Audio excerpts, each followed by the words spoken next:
Now I'm really blank. Okay, I'm gonna try to stand here, although the light does blind me a bit.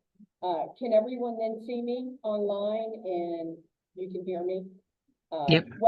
Welcome to this month, June 30th. Our chapter meeting is the Space Coast International Association for Near-Death Studies. I think we have one person. Jane, are you new? Yeah, one person's new, so I'm going to kind of repeat who I am. And I'm Deb Davis. I'm the facilitator of this chapter in Florida. We now have 4 chapters. So if you wanted to zoom into some of the other chapters in Florida, go to SCIANDS.org. That's our international organization that was formed in 1981. And that's when researchers began studying this phenomenon of near-death experiences, or they also even study out-of-body or spiritual transformative experiences. So I encourage you to join SCIANDS.org. There's going to be a conference in the end of August in Phoenix, Arizona. Some great speakers, and the main focus of that, the theme of that conference is transformation.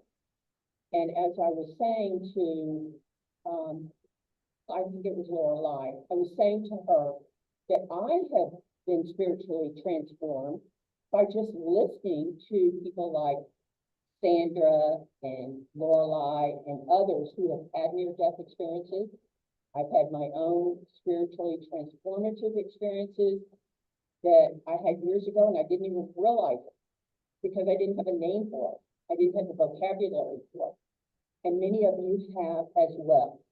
And so this is a support group. This is a group where we come together as a local chapter, and we're here to support one another. And that is through education, and that's why we have the books over here. I've got another couple of big boxes at home of great books on all subjects of spiritual development. I want you to take them, leave a little card, but I'm holding you that you don't have to return them. You can give them away to someone else, but if you'd like to return them, or you have any books that you'd like to donate to us, give them to me at the end of the meeting, and I'll catalog them and put them in our box. That's how that's grown, because many of you have contributed. And also, I got a lot of the books from Lynn Grace, who is still my co-facilitator.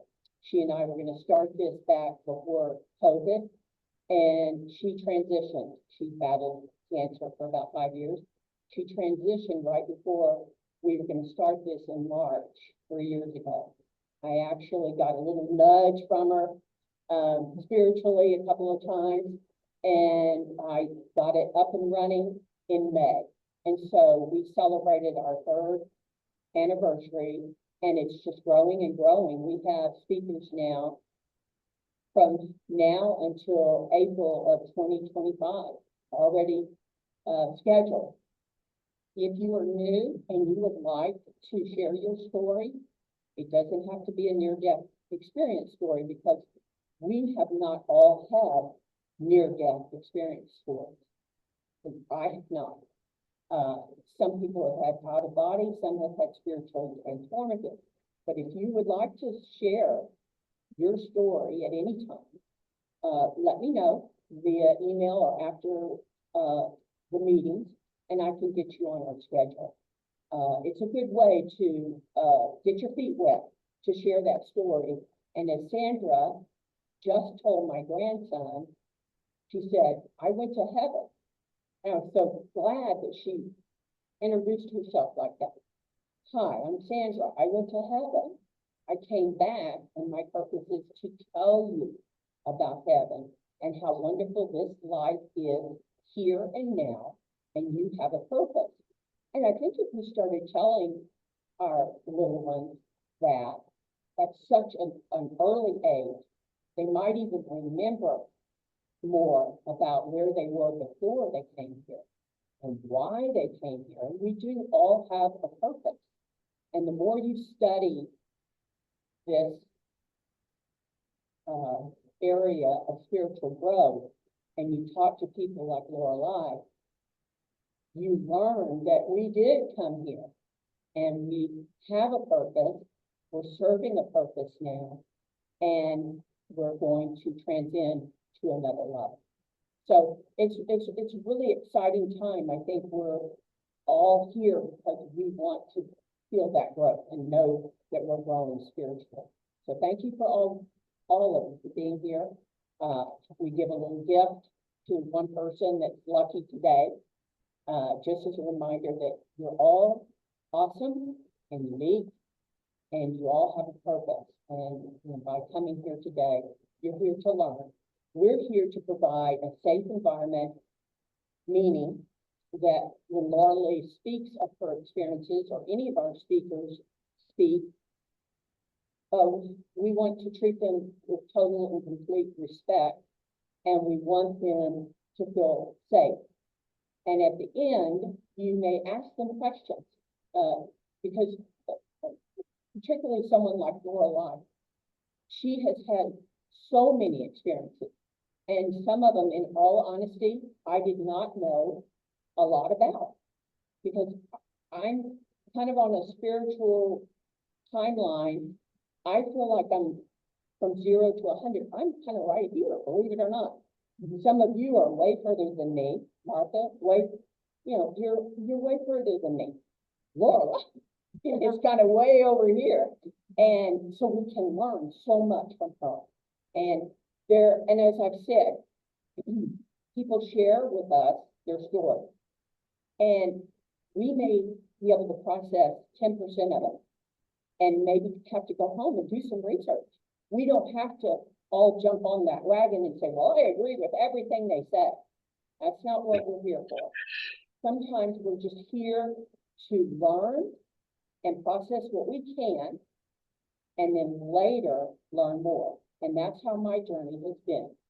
Lynn taught me a lot back in 2010, but that was 14 years ago. So now I've had 14 years to learn, and I've learned by going to YouTube, go to SCIANDS conferences, which I highly recommend you go to the conferences and meet some of the greatest speakers. And I will not be going this year, but I recommend that some of you go and hear the speakers in person. Loreli is part of the International Association for Near-Death Studies. She's on their team, and she can tell you a little bit more about what she does. I think it's social development, social media or something. She can tell you a little bit more about that. So she's very involved there. Then, let's see, there's one other thing before I introduce Loreli. We have a speaker next month. I wish we could go to Hawaii and see her. She is coming to us via Zoom from Hawaii. Her name is Elisa Rushton, Rushton. And she's had an incredible transformation of her whole body, mind, spirit, heart. In 2005, she was so ill, she was in a wheelchair, very unhealthy in so many ways. She'll tell you that herself. I won't go into it. And today, in 2024, she is remarkably transformed. Just imagine a cocoon, and then bursting out is this beautiful butterfly of a person. And that's who we're going to hear next month. We will be in room 3, just so you know. We won't have this room. And then after that, we'll always be in room 1, after that. I just want you to know, so you're not wandering around the library next month. And it is in July. So look that, keep up. I have some calendars that I can give you if you've lost it, and I've sent some of these so that you know our speakers. We have some great speakers coming from all over the world, which is awesome. Last month was from here, our own area, and Sandra's from our own area, and Loreli, she'll tell you where she's from. She's zooming in today.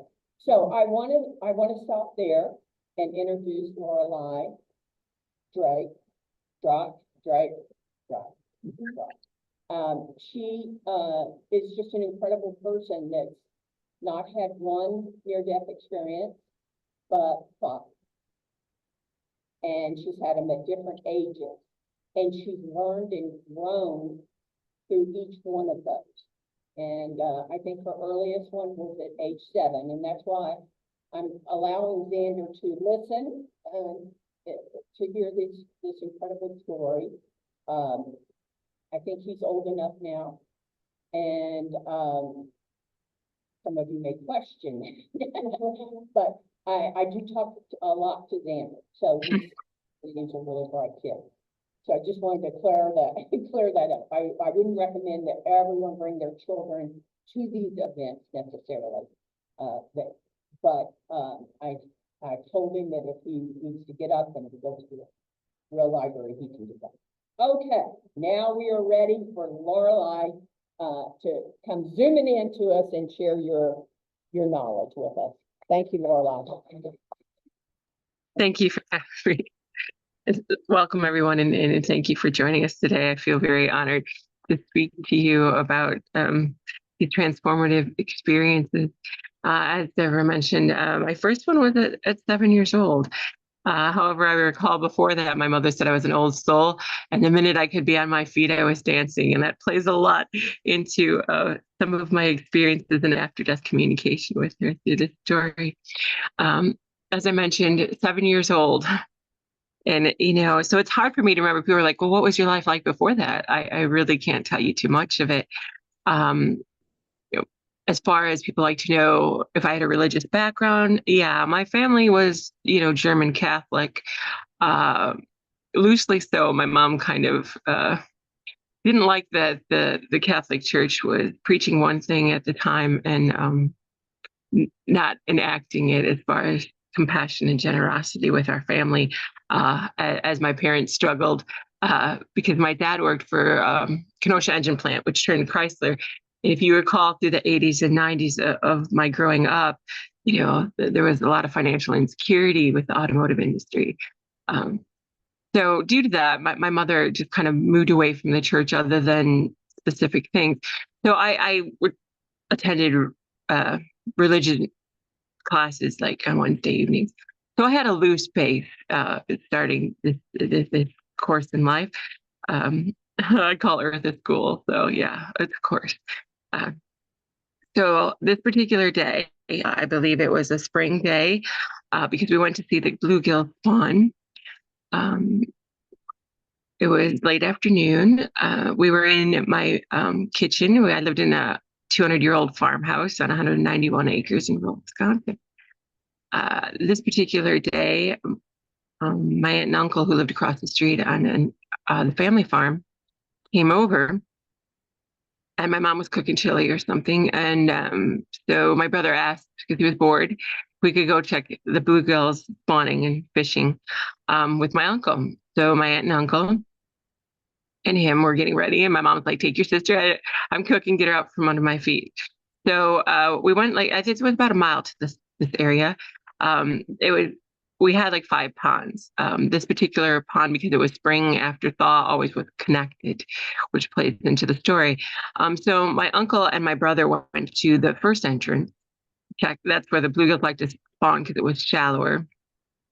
While my aunt took me down this tree-covered path to the other half of this pond, which was a 30-foot deep. It used to be a quarry. They struck natural springs, so that's how all these ponds were created. So that became our swimming hole, and they had built a pallet and 2x4 kind of pier going out. My aunt was afraid of the water because she couldn't swim, which is relevant, and I don't know how to swim. I went down the embankment and out to the pier because I wanted to see in the water. And I was on the left-hand side, so the sun, that's how come I know it was late afternoon. The way it hit the water, I was starting to lull, and I felt like I was being sucked into the water. So I went to the other side, so I would stop feeling so woozy where the sun wasn't hitting. At this time, my aunt was like, I want to go check on your uncle. She always had like kind of a separation anxiety is the best way I could put it. She didn't ever want him too far out of her sight. But she asked if I would be okay. And I said, yeah. And you have to remember, we were a farm family. We had responsibilities young. I wasn't the average 7-year-old, like who would leave a 7-year-old on a pier, right? Anyway, so she started to head down the path. My next recollection, which is really kind of odd, is being underwater and feet first. Usually you would think you would fall in head first, right? Or if you toppled over. But I saw my body sinking feet first, and my hair spreading out. It was like it is now, so it was long and spreading out in the water as I sank. And I remember seeing the air bubbles move in front of my face and going, oh my God, that's my air. I take a breath in and, oh my God, I'll drown. And then I'm like, I'm going to die. And the minute I realized, I had this whole realization of death, the panic stopped and I was instantly out of my body watching it sink. But from here, what I find very profound is I connected with the consciousnesses of everybody around me. I could see them all. My aunt panicking because she must have heard me fall in. The first person, if I go in order of how I remember it, I would connect it to my brother's consciousness. And he was like, can I get to her faster if I run the path or if I swim? And I remember in spirit, I'm laughing, going, you can't do either very fast. I was just laughing, like I had no concern for my body. I was just laughing. And then the thoughts got more serious as I went to my uncle. Like, he's like, oh my God, he left her alone. She left her alone. They're going to blame us. What are we going to do? As he was running towards my aunt. My aunt, meanwhile, is panicking, of course, for the same reasons of blame and not knowing what to do since she couldn't swim and she was closest. So she was figuring out how she could save me, if she could hang on to the banister or whatever. She decided she could hang on to one of the posts on the edge and swoop me in and try to get my hair, my hands or something. But she's like, if I don't do this right, we're both going to drown. I remember those thoughts. And to me, it was just like, I was in complete calm. I didn't understand it. Like, why are they panicking over that? It's kind of such a bizarre thing. And as soon as I checked on them, I rose higher. So then I could see for like miles and like the family farms and all the different areas. And I saw my mom back in the kitchen, and I went straight into the kitchen and connected with her consciousness. And she was just wondering if we caught anything or when we'd be back. She was chopping vegetables. And it's like, as soon as I knew she was okay, that's when I went, and I left this earth plane, as you call it. And I was in this complete space of unconditional love is what we know it as now, but just parental love times 1,000. And the light was something you can't even describe, like being faced with 1,000 LEDs. And it was like cloudy and misty. And there was this big archway off to the left that I was looking up at. I felt like a little ant. And I was looking at this huge archway with this light emanating. I could kind of tell there was like a figure in it, but you couldn't really make it out. And I could tell there was like a being to my left, like almost like a god, but I didn't see them. I didn't see no body of anything. I just remember this immense love I can't describe. And I remember thinking, like, this light should blind me. How am I able to look at this? All these human thoughts, right? But within this, I recall having this conversation and being shown things that I no longer remember, but I remember the argument. They're like, you must go back. We think it's best you go back, and arguing. It felt literally in our time, it felt like years, if not longer. Just going, no, you can't make me go back to that. I'm not going back to that. No way, no how. You can't make me live that. And this went on for quite some time. But then it was like the Truman Show. That's the only way, because like the other way was more telepathic. This is more like the Truman Show, where the voice came through. It was a male voice, and it was super loud and authoritative. And it's like, you must go back. You have more to do. And I'm just like, like how you would like do to a parent, right? And I'm like, okay. Then I'm like trying to figure out how to weasel out of this, because that's just my personality. I'm very stubborn. Probably why I had 5 death experiences, right? And I was like, okay, well, they can make me go to my body, but they can't make me get in it. So next thing I know, I see they brought my body. I see my body. I'm back in that physical realm, and it's laying on its side. I did not feel attached to it. There was no water or anything in my lungs. They were all trying to get me to talk. I remember I didn't talk. I don't even think I talked to the next day. But I remember this whole disassociation to the body, and not, I'm like with it, but not quite in it. But the next day, well, I should go through the night. I had all these recurring things. I didn't sleep very well. I just kept seeing everything that happened to me. And the next day I finally spoke, and I remember it very clearly because I was sitting in the captain's chair, because we had this old Victorian dining set. And I was sitting next to our stairwell, and I said to my brother, I'm like, why were you thinking that?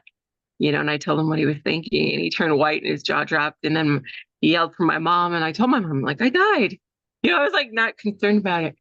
But because my family had a lot of paranormal and different things that I found out later, prior to this experience with me, they didn't really question things.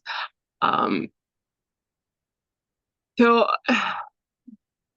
it was very difficult for me. I sometimes say I'm a timeline transplant, because my life seemed very simple, very calm until after my near-death experience. And then I felt very much like an outcast. I didn't fit into my family. My brothers would call me like the milkman's kid, and tease me mercifully, like, how can you be so different than us? But it caused a lot of things, a lot of rift, a lot of verbal and even physical abuse. Between my siblings and things. So it was very hard. And I could sense things. I knew when people were not telling the truth about themselves. I didn't understand the social cues, so I would just blurt out like, hey, I would say whatever they were thinking or feeling. And my mother used to say I was tactlessly honest. I just had no filter. So it took me years of discernment and to gain that filter. And I would have prophetic dreams. I know when the soul was preparing to leave the body, it would look like waxy, like a wax dummy. That was very scary for a child. I asked to stop seeing that. Like, I don't want to see that, because they looked like they were kind of melting. It was, plus, there was various times I tried to do intercede, stop, or go see a doctor, this or that. And, it didn't work. So then I had this responsibility. I didn't understand it as a young kid. Like, what could I have done? How could I have saved this? I felt very responsible. Like, maybe if I told someone else or made them listen, and that lasted into my 20s, honestly, with experiences of like, why know this information if I can't do anything about it? All of that, those years between, my next experience, it was like deja vu. I constantly knew what was going to happen for the next 5-10 minutes ahead. Or if I got a deja vu, I knew it was a milestone, and I'd know how the next few minutes would play out. So I knew I was on like the right path that they showed me, so to speak. And throughout this, I started to get more prophetic dreams, medical intuitive. I became a medical assistant at the age of like 22, 23. And I didn't understand how I'd know these things. And I would freak the doctors I worked out. Like, I remember this instance with a 5-year-old girl. And I came out and I'm like, she's got appendicitis. And he's like, no way. And he scuffed at me and he looked at me like I was crazy. Literally, and went in there, and he came out again with the white face. I'm getting used to seeing people with a white face. Like, and he's like, how did you know? I said, I don't know. I just did. He's like, we got to get her to the ER now. Unfortunately, in this instance, I think it was a growing instance for these doctors, because there was a fight between our AER and the urgent care doctors not listening to each other, and they sent her home. The ER did, and it burst, and she had to have all these surgeries. She ended up well and fine in the end, but I'm just saying, I think it was a growth lesson for them. I always look for the lesson in things. So that's kind of how things went. I just like to speak to you also, through this time period. I was also having, which is even hard for me to talk about. I had interdimensional contact from like what people would call the galactic or ET, Bigfoot. I would see spirits. And like I said, trying to understand all this when there was nowhere to go to was very difficult. My mother finally told me that my dad could see full apparitions and spirits. They would look just like you and me. And she's like, so you're not that weird, honey. But your dad doesn't talk about it either because he doesn't want people to think he's crazy. So I was very open to that. I recall an instance, and I verified this through quantum hypnosis, that I would have a lot of different things where I would fall asleep one place and wake up another, and remembrances of wandering my property. So I asked about this in quantum hypnosis, and they told me, because the only conscious recollection I have is me wandering in my nightgown and talking for forever with this being, but I couldn't remember what he told me other than things about why I was here. But I wasn't supposed to know this yet, so to speak, as far as conscious remembrance. And all he said to me that I could remember is your parents are aliens. Well, this is the late 70s, early 80s. I thought, invasion of the body snatchers. Oh my God, my parents are the aliens. funny. Yeah, but not. And so like for the next month, I was freaked out watching everything my family did. Yeah, that kid. Under quantum hypnosis, I learned in like 2021, 2022, I did a quantum hypnosis. And I said this being was the father. And on further questioning, I said the father, the all father, the father of all that is. And that I was the alien, so to speak.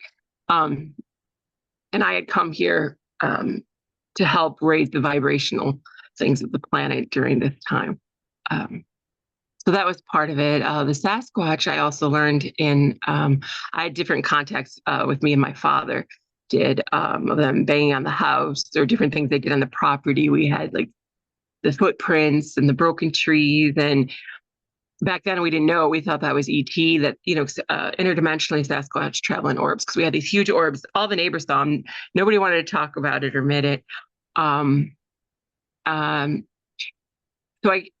in the quantum hypnosis, I asked on this, and I was told I've had many incarnations as a Sasquatch, and that's where my portal and vortex abilities come from.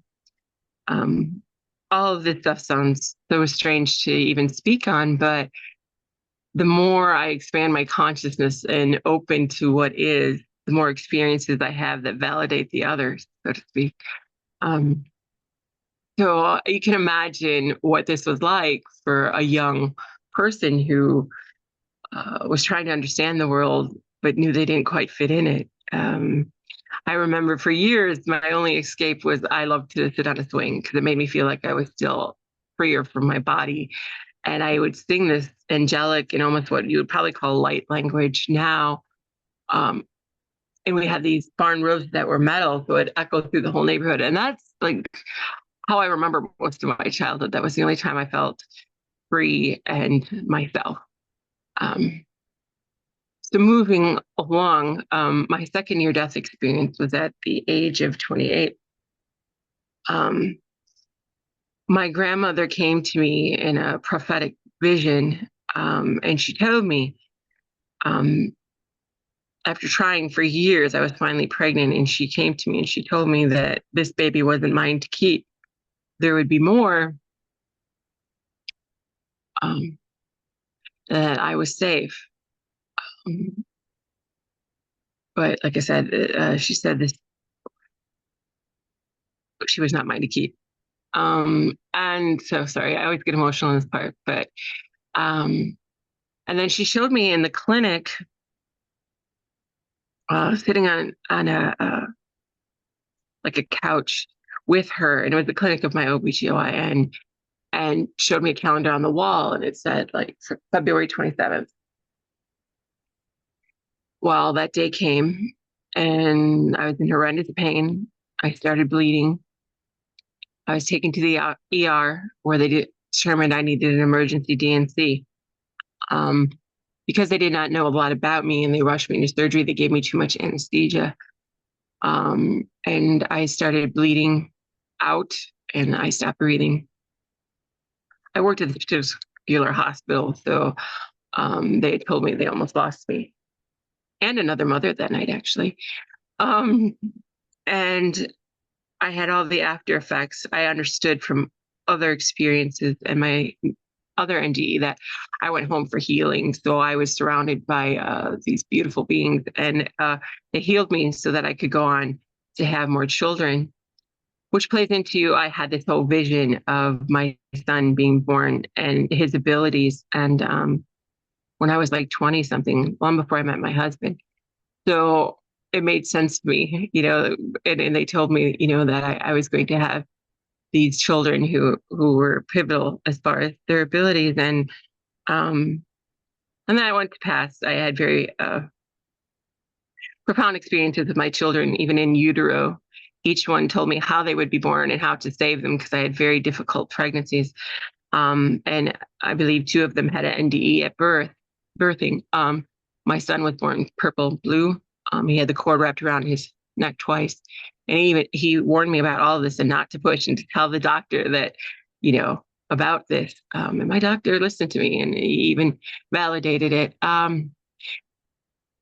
So I had all the after effects as well. And I even went on to have a party that same evening. I was calm. Everybody else was so in grief. And I knew this was just part of my plan. And even though I felt the loss, I knew the outcome, and that her soul would return, and that she did this for me, and to help heal my body. And the doctor confirmed it with the autopsy, because my body, when it was creating the baby, didn't interconnect all of the systems. So he said it was that body's way of figuring it out. So that was that experience. And for me, knowing that we can go home for healing was healing in itself, and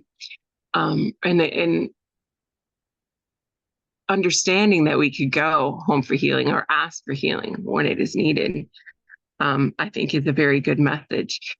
My next experience was more of a spiritually transformative event that was profound for me. I was about 34, 35, and I had this experience where I started seeing the honeycomb grid. I didn't know what it was at the time, but it was the horizontal honeycomb golden grid, for any of you that are familiar with grid work. But that was a honeycomb light grid. And then I saw this violet and blue energy waves going through it. I had no idea what it was. And I felt like I was like being pulled from my body, like I was about to black out, and everything. And I couldn't move my physical body. It felt like dead weight, like a dead body. I tried and tried, and I could not move during this experience. I tried to get it out to my husband, and he realized there was something wrong with me. He rushed me to the ER. They ran all sorts of tests, couldn't find anything. I could not remember who I was for over 2 hours. And even then, saying my name, with my legal name is Lori, and I did not associate with Lori whatsoever. I did not, and I didn't know who that was. I just knew that's what I was supposed to be called. Some feel this was kind of a soul exchange or a walk-in. I am not sure.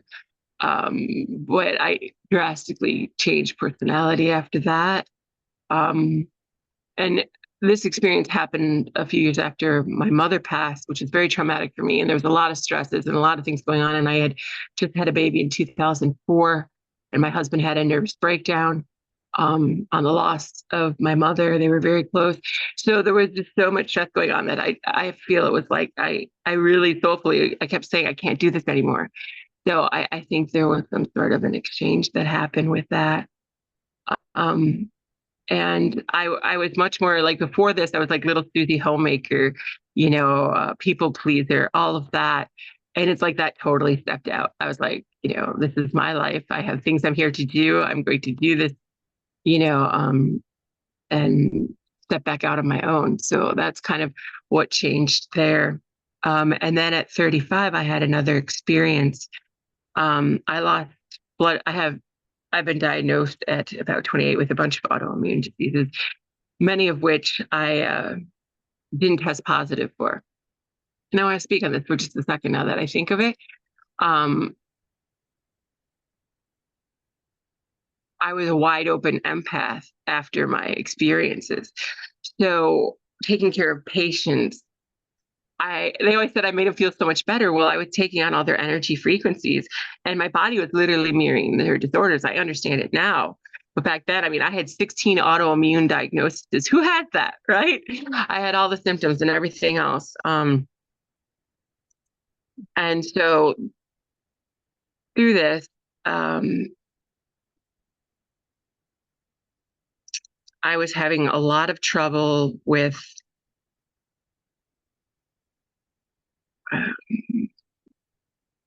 how do you put it? I had identified as being sick with getting all these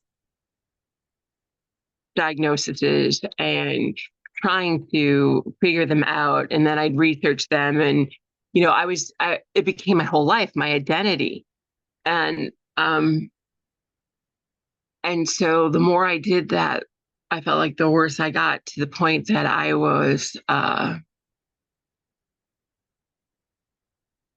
bedridden. My organs were shutting down, all sorts of things. I remember what they even told me: my immune system was barely there. I had to put on all these steroids, which caused me to balloon up 320 pounds. My skin literally ripped open, not to be graphic, but it was very terrible. It stretched so fast and so much that it literally ripped everywhere. I have scars all over.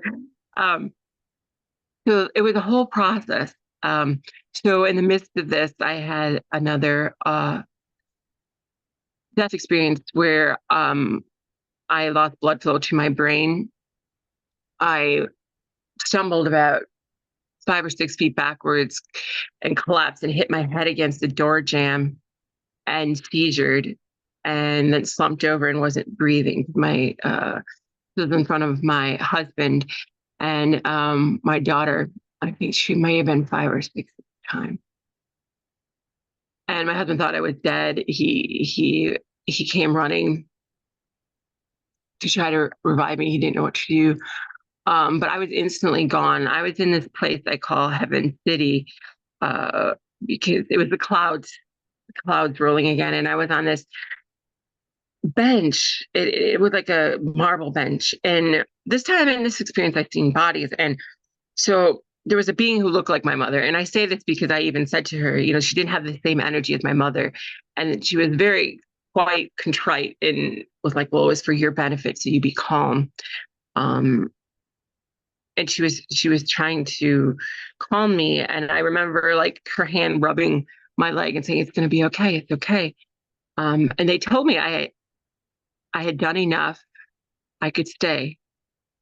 And I understood that to be a positive balance. I had put enough love out into the universe, that I had fulfilled that balance. And, but I instantly was like, no, my daughter needs me. I need to get back.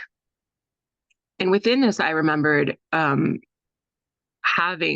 I don't call them past lives, this other life where I was a cobbler, and I was shot under my right ribs by these 2 robbers, who unintentionally. The one, I gave him my money pouch, and the other one was grabbing the other one, and it was like those handheld musket, the musket pistols, which were hair trigger. And so when he grabbed the guy to pull him away and let's go, it fired and shot me. It's a very clear memory of making my way home, and I died in my wife's arms with my daughter at my feet. And I remember saying, I am so sorry. I love you, and but I understood it to be the same soul as my daughter in this life, and that I had left her and she had struggled. And my daughter in this life does have memories of that life, that they struggled living on the wharf, because it was 1800s England, and I was their sole provider. So they had to try to survive without me. So there was this whole thing about choosing love and to come back for her, that I was given that choice, and that I didn't choose to leave her in that way, that it would traumatize her soul again to do that to her. Which was very profound for me. And the other aspect of it is knowing and seeing this and what those gentlemen were thinking, and why they stole from me and why the accident happened, that they shot me. It wasn't intentional. All of those things that I was able to forgive helped heal me, because ever since I was little, as long as I can remember, I was taken to various different doctors. I had severe pain under that right side of my ribs that they could not explain test after test. And it was gone after that experience because I had forgiven them.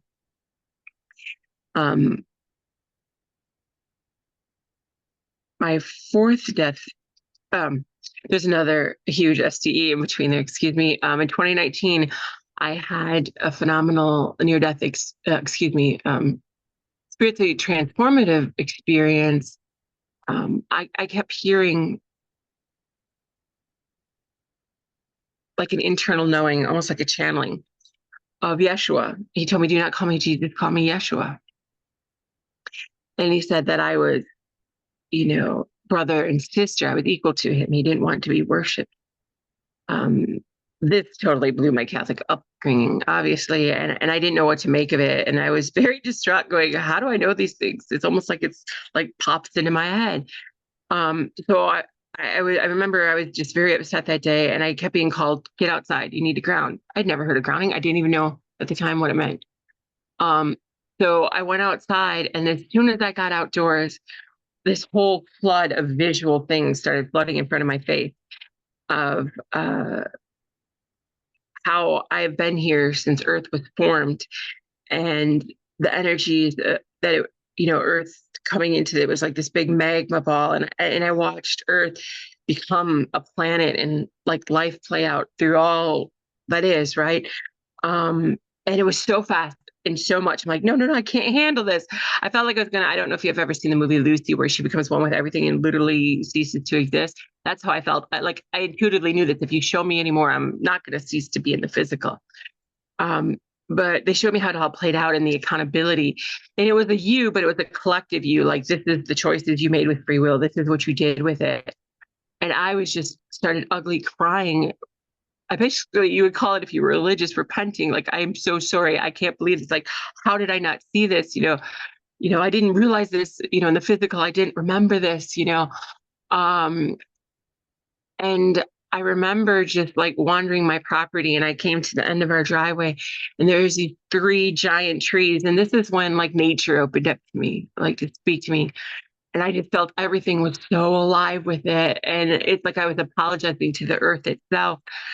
And I begged for forgiveness. And there was these 3 giant trees. I still call them, I get really emotional because the profound love that was there was just like being with my creator. And these trees, I just knew to call them the sentinels. They are 3 really large trees that have honestly seen it. But it was like they were the embodiment, showing me what the trees, what nature had observed from humanity and from the very beginning, all at once. And I remember promising that I would correct these things and my expression in the world. And then the next thing I remember was this. It almost came out. The only thing I have found similar is the Sami language, but I started singing this very native type song, and I had no. It felt like this energy had entered me, and I was to the side of it, and I was singing this, but I understood it was like healing and protection for the land, and I was just singing it out, which felt like 20 minutes and a half hour. I'm not even sure. But it was so overwhelming to see all this and know my place in it, and my accountability and responsibility for not tending the earth and being that love and the choices that we had made as a collective. And I remember coming back into the house after this. My daughter, who is also a near-death experiencer, came around the corner, and she literally took a step back. She goes, "Who are you?" She goes, "You're not my mom." She's like, "Your energy is different." I'm like, "It's me." I said, "But this is what happened to me." I feel like I had a healing and a cleansing, like all of that. They showed me all the chaos and suffering, and it's like it had been stripped from me. And it was very profound, but I'm an introvert, and well, I always say I'm the most extroverted introvert you will meet. And they wanted me to speak about my experiences, and I didn't, and I didn't want to. And I continued my journey. I had Reiki attunements, and completely opened me up. I was like, I could hear the body speak to me. All my clairs fully opened. I didn't know what to think because I could even hear people's thoughts. It was too much almost. And I remember during the Reiki course, even people's body literally started speaking to me. They each had a personality. I was able to understand that every organ, every cell was an energetic agreement to be what it is, just like my laptop has an energetic agreement to be a laptop right now. And when it doesn't want to be that anymore, it's going to move on. Well, it was the same thing with all the organs of the body, and they literally had personalities and voices. They were grumbly because this one person didn't eat vegetables. They were mad because somebody was crossing their ankles and it hurt them. I mean, it was all of these things. So it helped me very much. My medical intuitiveness expanded tenfold. I could understand that these trapped emotions, like emotions create everything. Well, in our society, we're so conditioned that, we're not supposed to express these things, or we don't know how to express them. We have all these defense mechanisms. So we're always bottling and shoving things down to we're like a champagne bottle is what they show me, a corked champagne bottle, and all shook up. That's how we are. And the only way the body has to express itself is it'll start with anxiety. If we don't listen then, and we don't ask it, and we don't talk to it, then it has to go to pain. And then we wonder what this pain is for. And then we throw all these things at it instead of looking within, right? And then it goes to disease and disorder. Everything is pulled in from an energetic level first. How we attach to it, they showed me, is how it plays out. In fact, I want to share at this point because it's relative. Somewhere in there, I was having some of my illnesses visit me, and I didn't know why. And I was getting angry. It was like 6 months. And I'm like, if you want me to be a servant like you told me to, you need to heal me. I'm done with this. Either you heal me or get me out of this body. I'm done. I was like so angry. And Archangel Michael literally pulled me out of body, and he said, he's like, I can't remove anything you've already pulled into your experience. I can only ease your attachment to it so it moves through your experience fast. And then it was like this whole flood of all the times I did that and attached to it. Like I spoke earlier about attaching to being sick. And I had seen a meme that said, what thoughts are you feeding? And I realized I was feeding sick. And I'm like, and I totally switched my whole perception. I stopped eating it. I was bedridden at the time. My kidneys were shutting down. My liver was shutting down. I was so anemic. Like I would literally flood everywhere with blood during my menstruation, like to the ground, everywhere. To where I am now. I was done being sick. I found natural ways, and I'm not saying this works for everyone, but I found natural ways to treat anything that was wrong with me. And I went off all these medications for like arthritis, fibromyalgia, lupus, you name it, all of it. I was just done. I'm like, I'm not playing that anymore. So this message from Archangel Michael made me see how I was creating it. Because he's like, we have certain things in our plan, but whether it's a cold or pneumonia is up to you, and how much you attach to it, how much you feed it, how much you feed the thought form. And so I knew I had to take accountability and responsibility for myself and how I was presenting in the world and what I really chose to experience. Leading up to my fourth death experience, I wasn't speaking my truth still. And I remember I was having some autonomic nervous system issues leading up to it. And where I'd stop breathing or literally freeze and could not move. It was the strangest thing. Well, this particular night, I even said I didn't feel well before I went to bed. And I stopped breathing in my sleep. And the first thing I was aware of was I was back in that cloudy space. But this time I was with my whole soul group. And those that I knew that were incarnated, I saw them in their physical representation. So I knew my husband and my daughter were over here.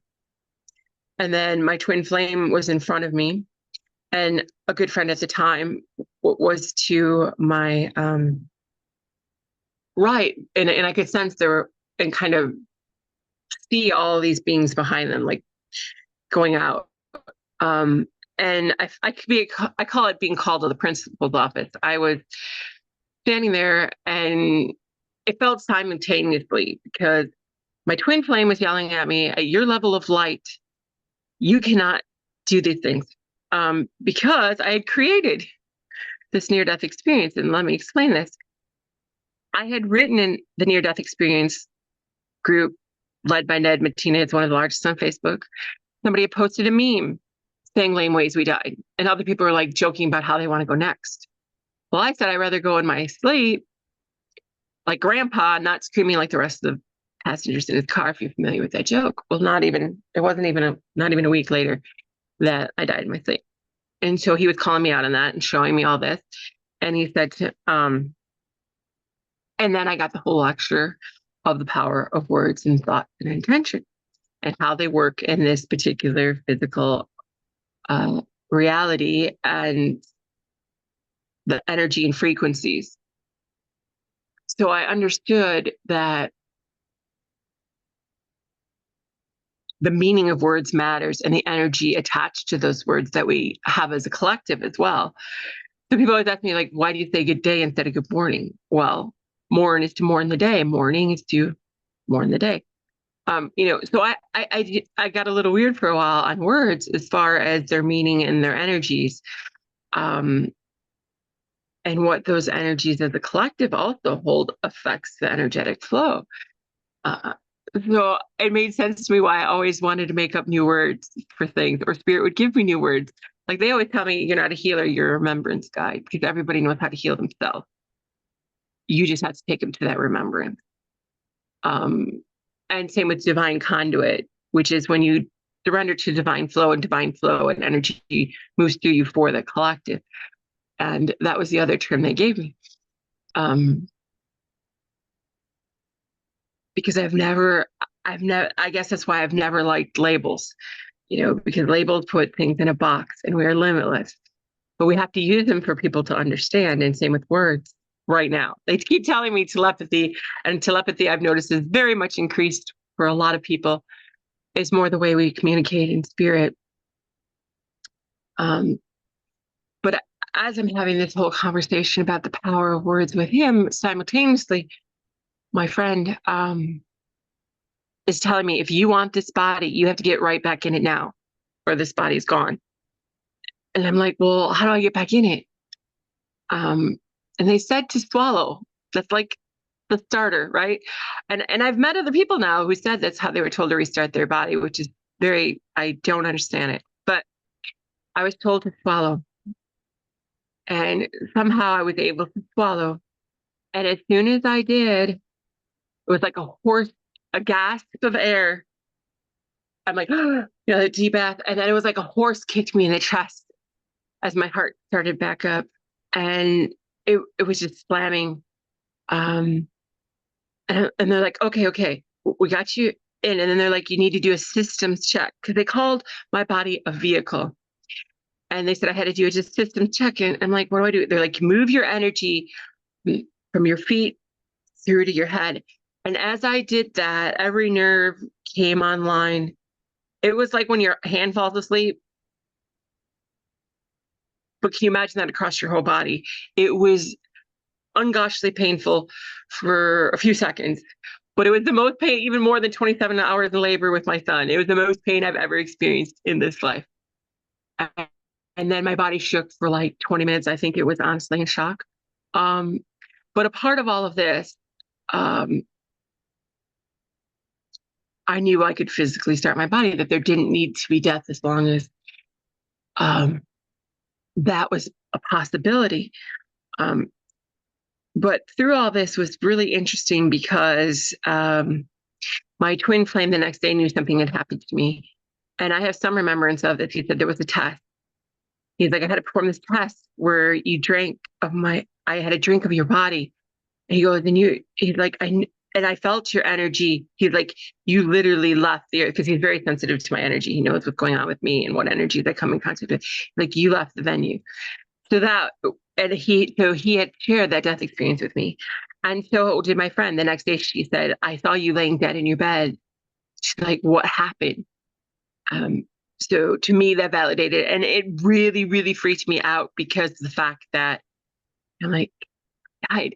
It's different when I was younger, and before I had children, but now, I had this whole life I would leave behind.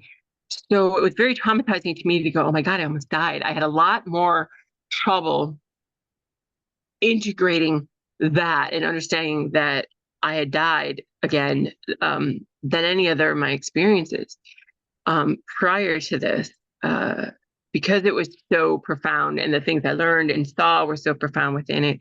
And I'm sorry I don't have time to share all the deep things, but the takeaways I feel are more important. And then my last one was this December 2019. I had, bad girl, eaten something that had monosodium glutamate in it, and I'm very sensitive that it causes me to have these issues. And I once again stopped breathing in my sleep. But this time I went to what I call the black void. Like, it was almost like outside creation. It seemed to go on extensively. And it really freaked me out, because I was like, what am I doing here? Why am I having another experience? Why isn't there anything? There was just nothingness other than consciousness. There were no beings. It was just me as a consciousness. And it was warm and loving and complete. It was like, literally, it reminded me of being in the womb again. You were just cradled and safe, but I'm still integrating this and still getting remembrances and downloads of this one, because it was not long ago. But the hardest part for me with this one is the understanding of why consciousness created itself. Because it showed me why, and unlike my first experience, which was profound love, this one showed me like the loneliness of being this creator being and only having itself and nothing to reflect its thoughts, emotions, or anything with. I felt its desolation and why it created a mirror of itself that then fractulated and created all these human souls for experience and interaction. And so it could learn and grow and live out its thought forms through all of us. And this voice was feminine this time. As I was leaving this space to do the whole body restart, I did the whole thing again. Said there is only death because you continue to believe in it and you keep creating it. And I felt you as a collective. It was always collective yous. And I understood that we kept creating death because we thought that was the only way to go home, the only way to feel that love, that only way to feel that collection, that safety of the womb. But that it was here all along. Like, I kept creating the veil. Spirit's always been here. Our loved ones had never left. It's just that we refused to see it. And it reminded me of my analogy that I came back with from my 7-year-old near-death experience, that I thought it was cool that Deborah mentioned this, of the butterfly. They showed me that, like, we're in the larval stage of spiritual evolution as humans. And then we have this chrysalis moment where our DNA, we turn into this goop and the DNA is all realigned in the chrysalis. And then our human death, we gain our wings and our light bodies. We change frequencies. We don't cease to exist. We just take on a different form. And it was too profound, I think, as a collective to see and be of the vibration to see this. It was easier to not do the work to be able to be at that frequency and just say, well, they're gone from my experience, right? But I have had so much after death communication from my mom, And, you know, as I mentioned, my clair abilities opened up. So, you know, I was able to communicate with spirit, and anything asked of me, I instantly get the answer. They call it they said oracle. I don't know what that word means. Well, I do kind of, it's like someone you can ask and connect, but I didn't know what it meant for me. But that's literally it. So I always tell people, don't ask me something if you don't really want the answer, you know, because I have seen that people, you know, sometimes are afraid of the truth, or what that means to them, or what they have to accept, or what they have to look internally and work on. So it was very, very much a transformative experience to evolve through the consciousness, and that evolution and the experience I had.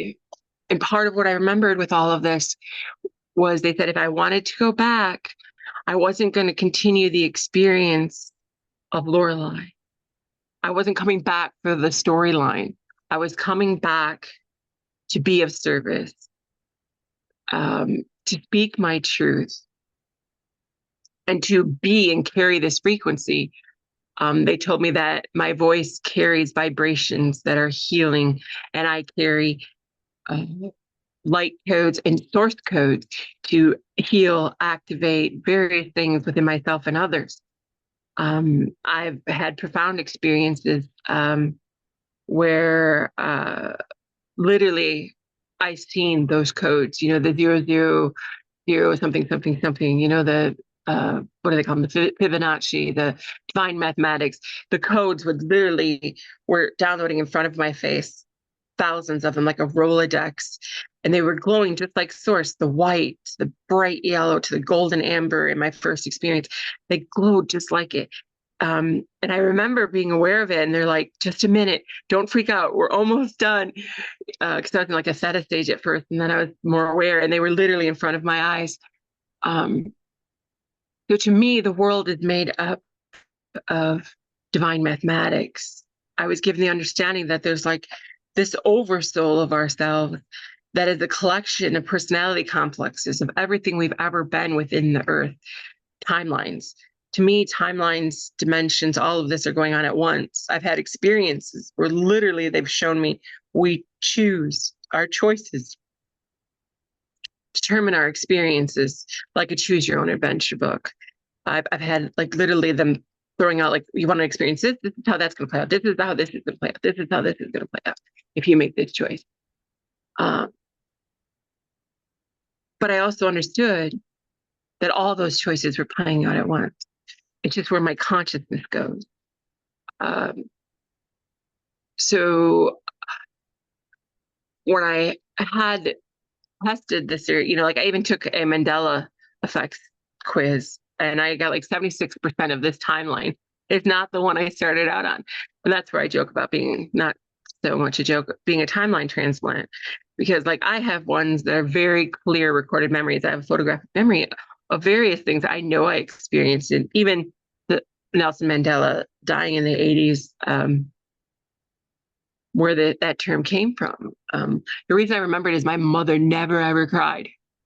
I never had seen her cry until then. And I remember clearly sitting on the floor in my living room. We had one of those old black and whites, and my mother is sitting in her chair, and I noticed, you know, she was crying, and I'm like, what's going on? She said, it's so unfair, and that he had died, and I'm like, who is this person? You know, all these questions. I think I was like 8 years old. But she was still crying. So it like seared in my memory as that moment, because it's the first time I ever saw my mother cry. You know, and there's many like that, even with my trip to Ellis Island. Now it's on Liberty Island. It's like and the museum used to be under it. Now it's on the separate island. Just so many things like that. And people and places. People were different. You know, they were totally different towards me and totally different. You know, so for me, everything is malleable. What we experience, how we experience. That's why I find it so healing in a way, because I never argue with people.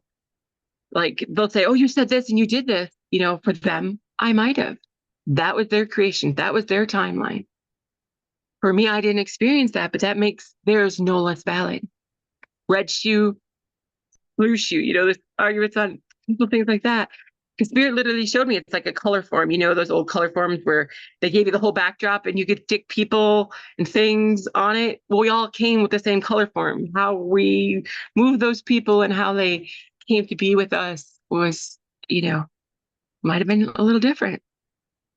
I feel like we're always weaving timelines. That's been my experience. One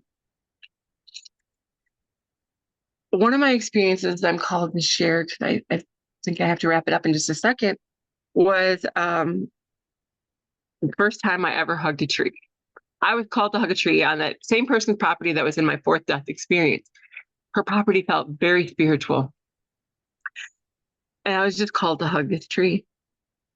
And I did, and I was standing there hugging this tree, and all of a sudden this huge eye opened up in my vision.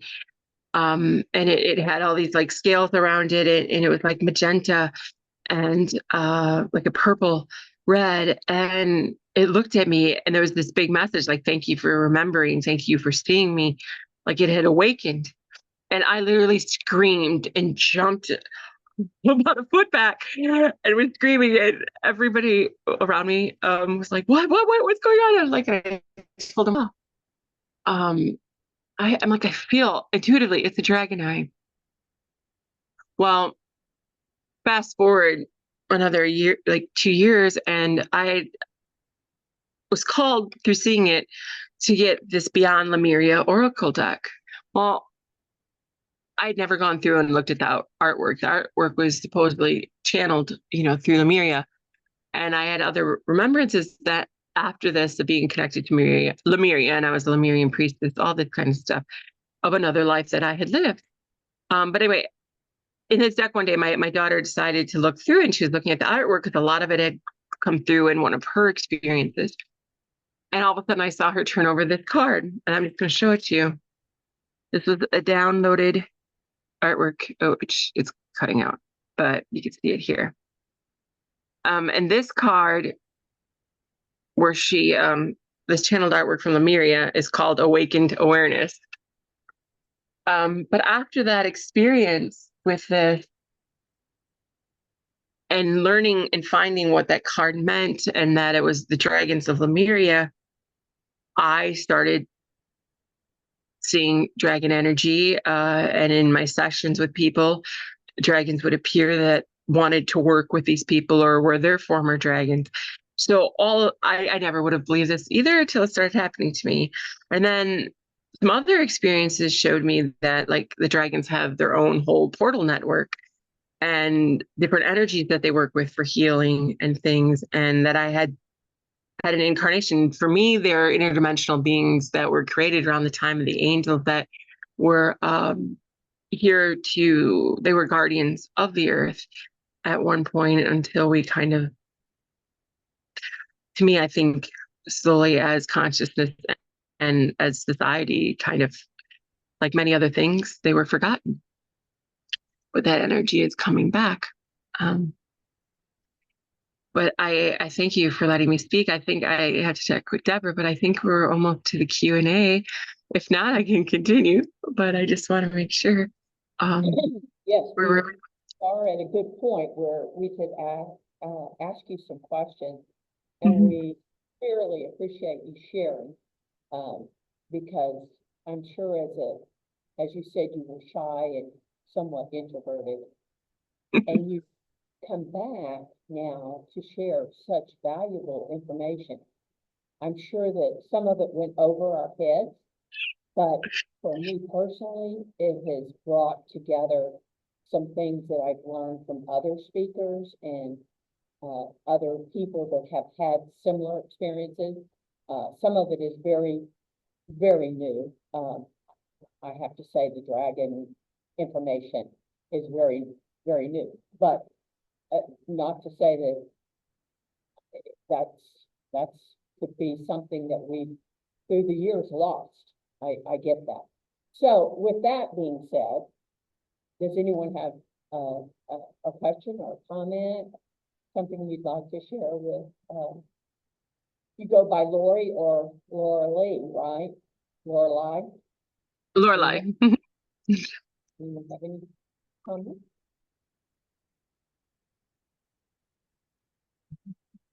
Yeah.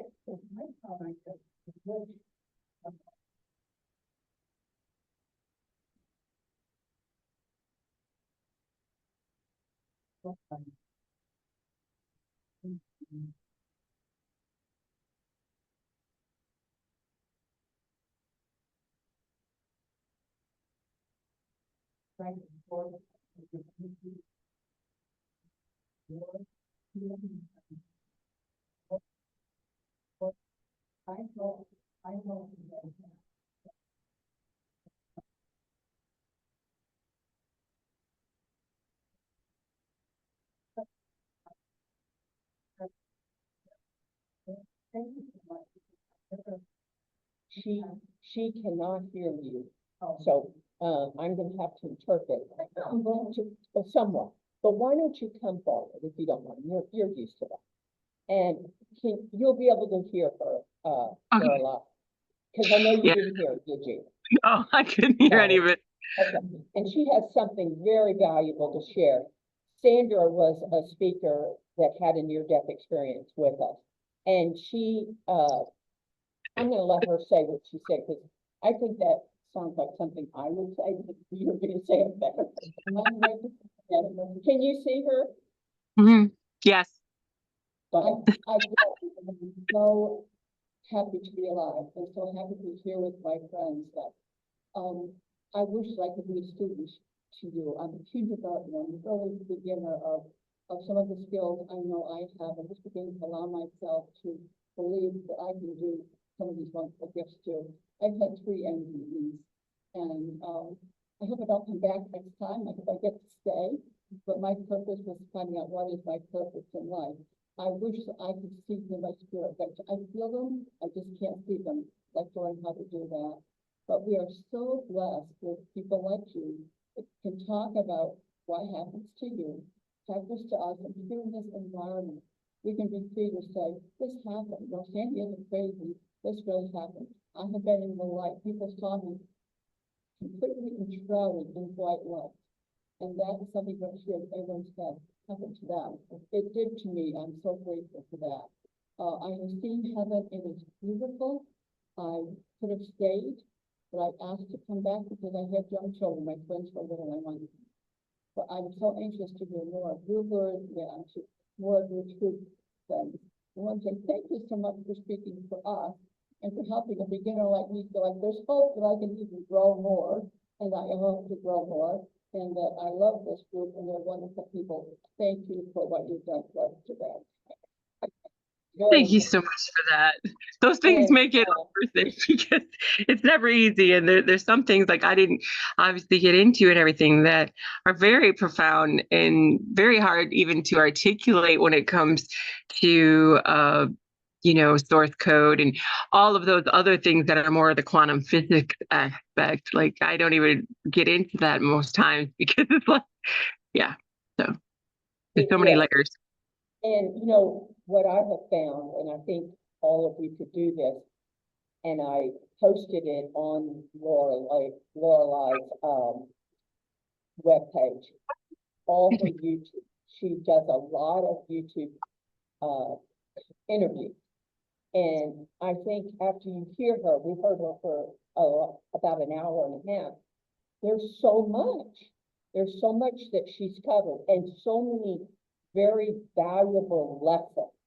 But I think she would agree that one of the greatest lessons that she's learned is about bringing love back to others. That's what she's learning, love and compassion. And that's what we hear, and that's what we see a thread of in all near-death experiences.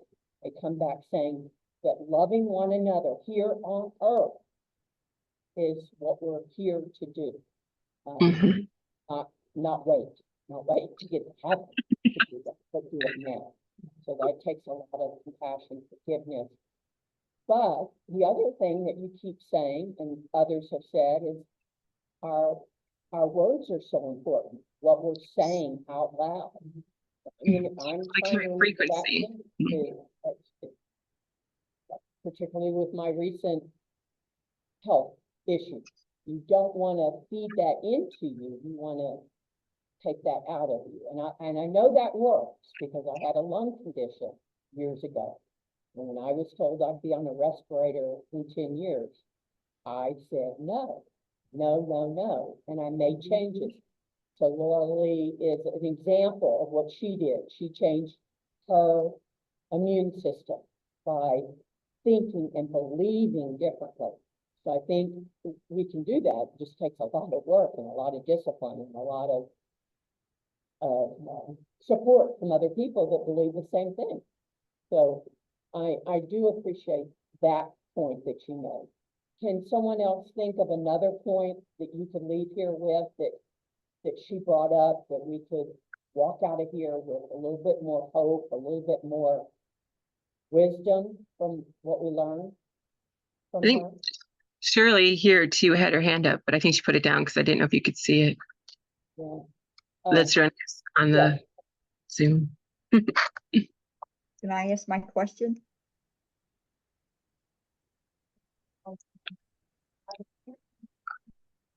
I'm not sure if she can hear you, Shirley.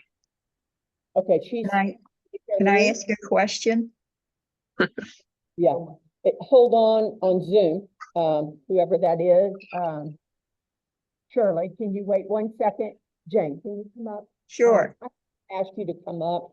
I don't want to embarrass anyone, but our volume is such that we can't hear, and you have a good, you know, the thing is we all need to be taking notes. I noticed that I needed to take some notes too, and I have some paper, and I'm going to start handing that out. But Jane, come up here so she can see you. Thank you. This is Jane, and she has a question. Hi, Jane. You said, what would we take away from this? So it's more what I'm taking away from this than a question. But I did take notes, and there were so many things that resonated. And one of the things that resonated the most was when you were talking about your experience with Saint Michael the Archangel, your medical issues. And he said, I can't remove anything that is your experience. I can only remove your attachment to it.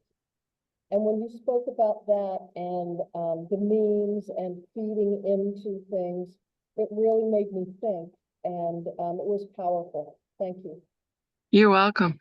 You know, and there's one thing I want to speak on that. Yeah, he said, I can't remove you already pulled in your experience. And I realized, everything comes what I call from the quantum field first within our energy. And the more we feed the thought, the more it pulls into until it becomes a physical reality. So, and sometimes, that's why I say it's very important what you're feeding your mind. Like, I only watch happy things. I only watch things that will help me grow, that are loving, I don't feed my mind on things I don't want to experience. But sometimes we get sucked in. I mean, we're human. We get sucked back into the storyline, I call it.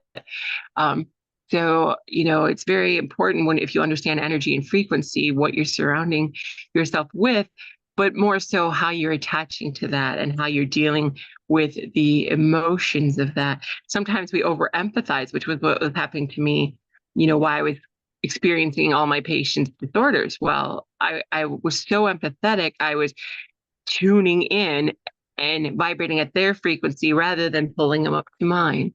So I was called to share that. Empaths do that. If you're an empath, you do that. I think Shirley from Zoom has a question. Shirley? Yes. I was wondering, Lori, now, do you still feel that you have to go through the dark night of the soul? Honestly, I think I think that's where the Lotus and the Lotus healing comes in. Some people compare it to an onion, but there's layers of healing, because if you think about the facts, if there is different frequencies and different timelines, reality, however you want to put it.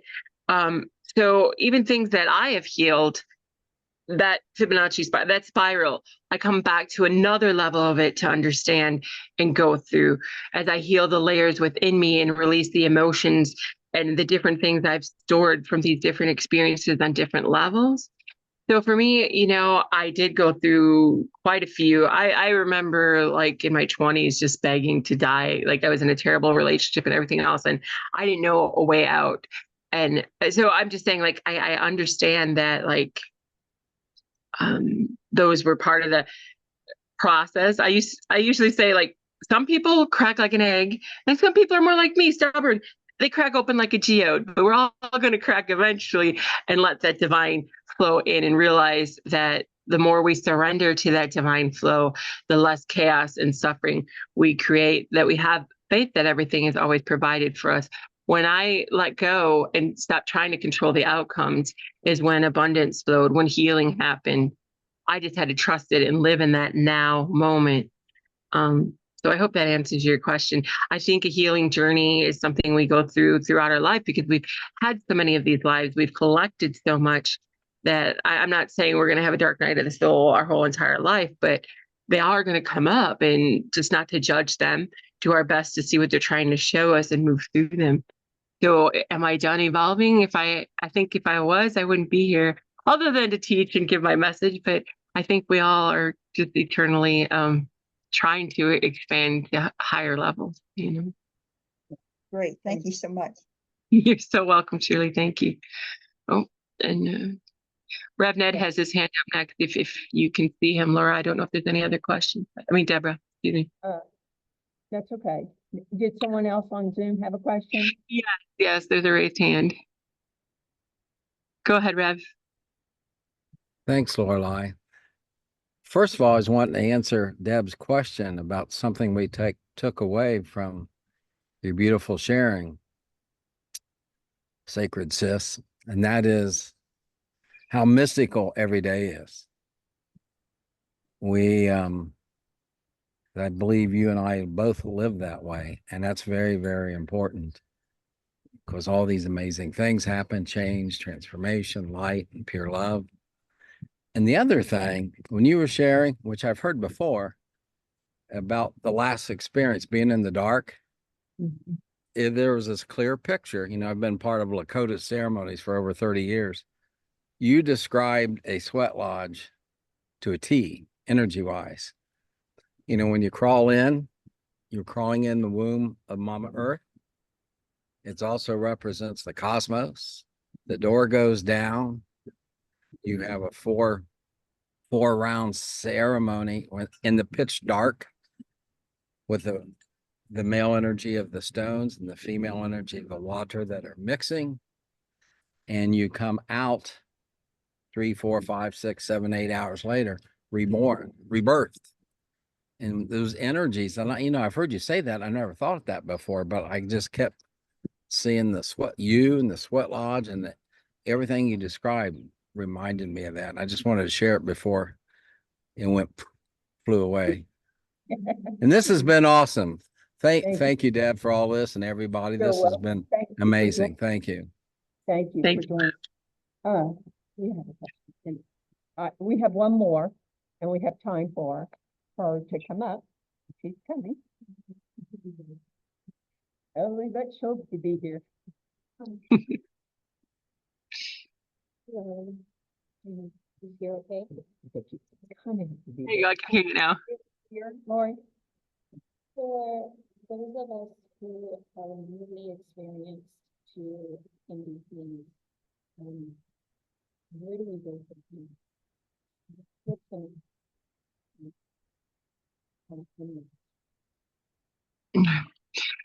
So I think I heard you were asking for those who have newly had an NDE, where do you go from here? Is that just? You know, NDE reintegration has always been like a special place for me as far as helping people, because there is so much and you're so wide open. And often when we have a near-death experience, you know, that energy bursts out of a chakra. Okay. So that chakra also needs to be realigned and healed. And put, you know, and those energies from the experience is reintegrated. I find having that knowledge and being around people such as these groups and keeping you in a higher vibration where you're more in the flow of it, so you have time to heal, is really important to go to these kind of groups. Also, learning about that and the alignment and the healing of those energies really, for me, was a big step. I also do have a handout about energetic hygiene. That's really important as you heal those chakras. And I never even used to get into chakras and all of that, but now I understand all the energy centers and frequencies, because we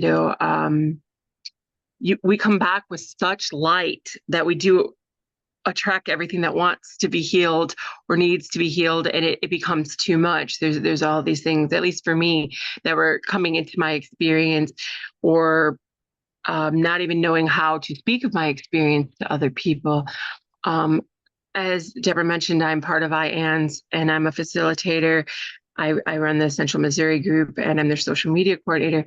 But I originally started with their sharing groups because it helped give me the language and the understanding, and even the puzzle pieces of what was going on for me. So those are kind of where I would say to start, somewhere that's knowledgeable about those type of things. There's also SAI, I'm a facilitator for them, the Spiritual Awakening International. They have a lot of tools on their website as well. But most of it, I find the first steps is just, some people like to journal theirs. But that I'm a writer, I don't write any of these things down. I don't know if that's good or bad, but I was just never called to. But trying to get your thoughts in order about what happened to you, how you feel about it, and looking how and what you do have a choice. What part of these experiences do you want to integrate into your life? That is still your free will choice. You don't have to talk about it. You don't have to, do any of these things, but there's a reason that you had this experience.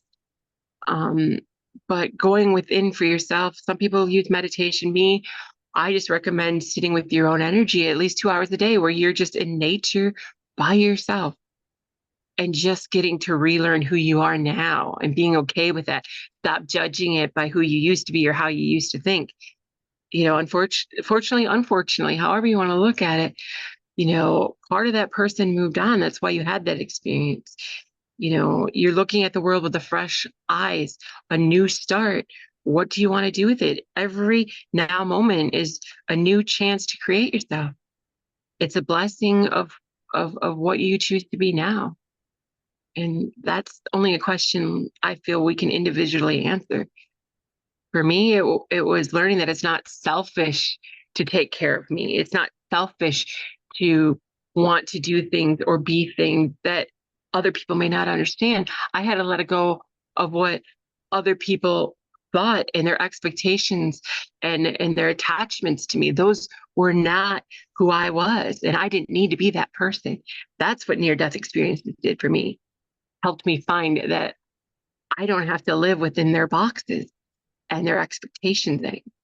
And some people may react badly to that, but they will relearn who you are and the boundaries we should have set in the beginning. I don't know, but that's just what I'm sensing as far as something that may be affecting you. But I'm always here if you need to talk, but I hope that helped you. Can I reach out to you? Oh, yeah. Can I Yes. reach out to you? Yeah, I think Deborah put my links in the thing, so feel free always. You can call me, you can email me, whatever. I'm happy to talk about those things. Thank you. I think that was a wonderful answer for Cassie. So we're glad she's here. And we are so glad you shared your messages with us today. I feel very hopeful that we can all leave here with more knowledge, more spiritual growth. And so I hope to see you back in July. Okay, so we'll be in room 3. Thank you so much. Thank you all for coming. We really appreciate it. We're going to start packing up, but I want you to reach out to Sandra and reach out to Lori on her website. You can reach her. And I have her number, so we'll try to connect you. All right. Thank you so much, everyone. Thank you.